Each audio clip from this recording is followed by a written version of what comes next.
Chapter 14, in which Phileas Fogg descends the whole length of the beautiful valley of the Ganges. The rash exploit had been accomplished, and for an hour Passepartout laughed gaily at his success. Sir Francis pressed the worthy fellow's hand, and his master said, "Well done," which from him was high commendation, to which Passepartout replied that all the credit of the affair belonged to Mr. Fogg. As for him, he had only been struck with a queer idea, and he laughed to think that for a few moments he, Passepartout, the ex-gymnast, ex-sergeant fireman, had been the spouse of a charming woman, a venerable, embalmed Rajah.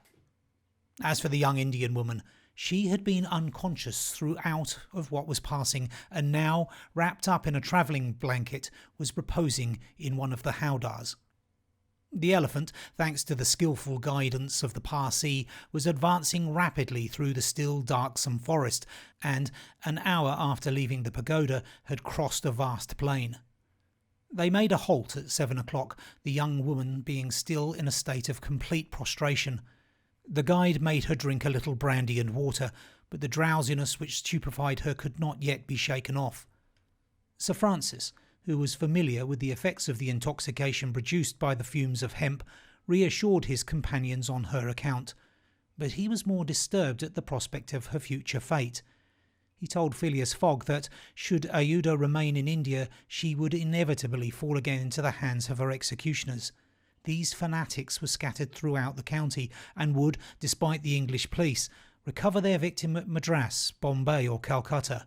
She would only be safe by quitting India for ever. Phileas Fogg replied that he would reflect upon the matter. The station at Allahabad was reached about 10 o'clock, and the interrupted line of railway being resumed would enable them to reach Calcutta in less than 24 hours. Phileas Fogg would thus be able to arrive in time to take the steamer which left Calcutta the next day, October the 25th, at noon for Hong Kong. The young woman was placed in one of the waiting rooms of the station, whilst Passepartout was charged with purchasing for her various articles of toilet, a dress, shawl, and some furs, for which his master gave him unlimited credit.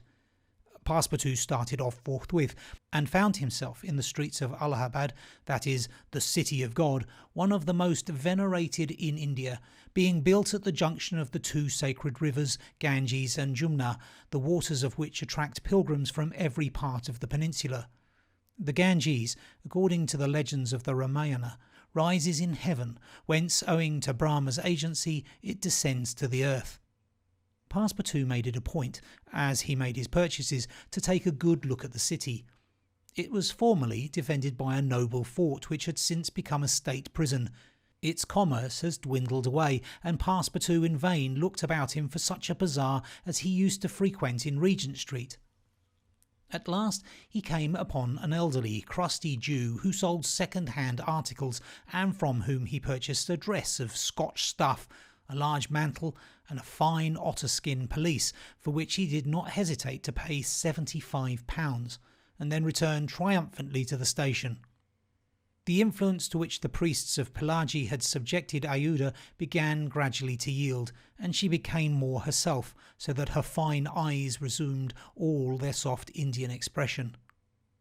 When the poet-king, Yukaf Udal, celebrates the charms of the Queen of Armenagara, he speaks thus: "Her shining tresses, divided in two parts, encircle the harmonious contour of her white and delicate cheeks, brilliant in their glow and freshness. Her ebony brows have the form and charm of the bow of Kama, the god of love, and beneath her long silken lashes the purest reflections, and a celestial light swim, as in the sacred lakes of Himalaya, in the black pupils of her great clear eyes. Her teeth, fine, equal, and white, glitter between her smiling lips like dewdrops in a passion flower's half-enveloped breast. Her delicately formed ears, her vermilion hands, her little feet, curved and tender as the lotus bud, glitter with the brilliancy of the loveliest pearls of Ceylon, the most dazzling diamonds of Golconda. Her narrow and supple waist, which a hand may clasp around, sets forth the outline of her rounded figure and the beauty of her bosom, where youth in its flower displays the wealth of its treasures. And beneath the silken folds of her tunic she seems to have been modelled in pure silver by the godlike hand of Vikvakarma, the immortal sculptor. It is enough to say, without applying this poetical rhapsody to Aouda, that she was a charming woman in all the European acceptation of the phrase. She spoke English with great purity, and the guide had not exaggerated in saying that the young Parsee had been transformed by her bringing up. The train was about to start from Allahabad, and Mr. Fogg proceeded to pay the guide the price agreed upon for his service, and not a farthing more, which astonished Passepartout, who remembered all that his master owed to the guide's devotion. He had, indeed, risked his life in the adventure at Pelagi, and if he should be caught afterwards by the Indians, he would with difficulty escape their vengeance. Chiuni also must be disposed of. What should be done with the elephant, which had been so dearly purchased? Phileas Fogg had already determined this question. "Parsee," said he to the guide, "you have been serviceable and devoted. I have paid for your service, but not for your devotion. Would you like to have this elephant? He is yours." The guide's eyes glistened. "Your honour is giving me a fortune," cried he. "Take him, guide," returned Mr. Fogg, "and I shall still be your debtor." "Good," exclaimed Passepartout. "Take him, friend. Chiuni is a brave and faithful beast." And going up to the elephant, he gave him several lumps of sugar, saying, "Here, Chiuni, here, here." The elephant grunted out his satisfaction, and, clasping Passepartout around the waist with his trunk, lifted him as high as his head.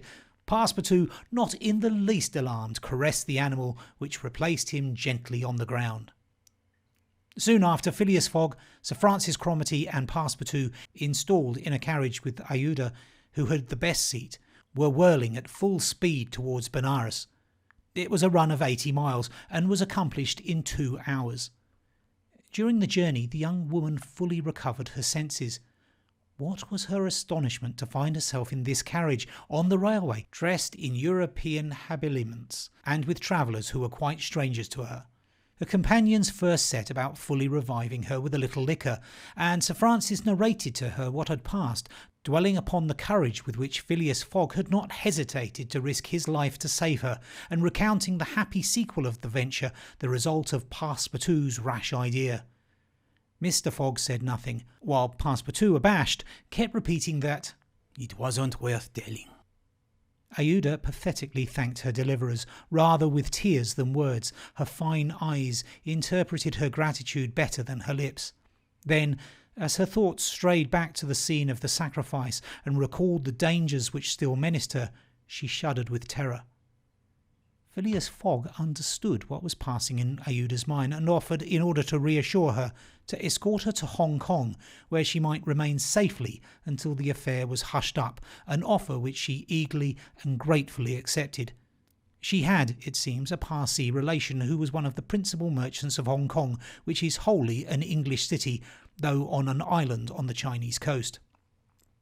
At 12:30 the train stopped at Benares. The Brahmin legends assert that this city is built on the site of the ancient Kasi, which, like Mahomet's tomb, was once suspended between heaven and earth. Though the Benares of today, which the Orientalists call the Athens of India, stands quite unpoetically on the solid earth, Passepartout caught glimpses of its brick houses and clay huts, giving an aspect of the desolation to the place as the train entered it. Benares was Sir Francis Cromarty's destination, the troops he was rejoining being encamped some miles northward of the city.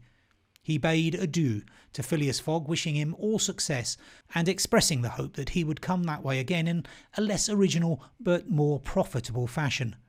Mr. Fogg lightly pressed him by the hand. The parting of Aouda, who did not forget what she owed to Sir Francis, betrayed more warmth, and as for Passepartout, he received a hearty shake of the hand from the gallant general. The railway, on leaving Benares, passed for a while along the valley of the Ganges.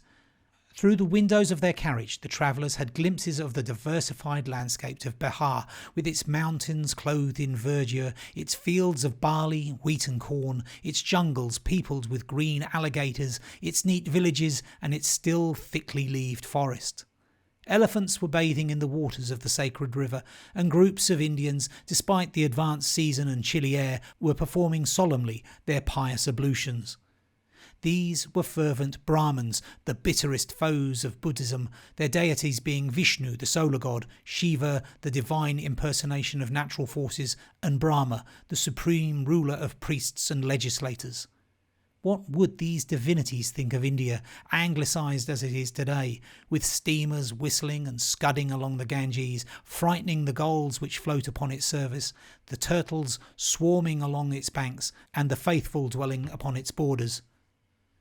The panorama passed before their eyes like a flash, save when the steam concealed it fitfully from the view. The travellers would scarcely discern the fort of Chupini, 20 miles southwestward from Benares, the ancient stronghold of the Rajas of Bihar, or Ghazipur and its famous rosewater factories, or the tomb of Lord Cornwallis rising on the left bank of the Ganges, the fortified town of Buxar or Patna, a large manufacturing and trading place where is held the principal opium market of India, or Mongia, a more than European town, for it is as English as Manchester or Birmingham, with its iron foundries, edge tool factories, and high chimneys puffing clouds of black smoke heavenward. Night came on. The train passed on at full speed in the midst of the roaring of the tigers, bears, and wolves which fled before the locomotive, and the marvels of Bengal, Golconda, ruined Goa, Murshidabad, the ancient capital of Burdwan, Hugli, and the French town of Chandernagore, where Passepartout would have been proud to see his country's flag flying, were hidden from their view in the darkness. Calcutta was reached at 7 in the morning, and the packet left for Hong Kong at noon, so that Phileas Fogg had 5 hours before him. According to his journal, he was due at Calcutta on the 25th of October, and that was the exact date of his actual arrival. He was therefore neither behindhand nor ahead of time. The 2 days gained between London and Bombay had been lost, as has been seen in the journey across India, but it is not to be supposed that Phileas Fogg regretted them.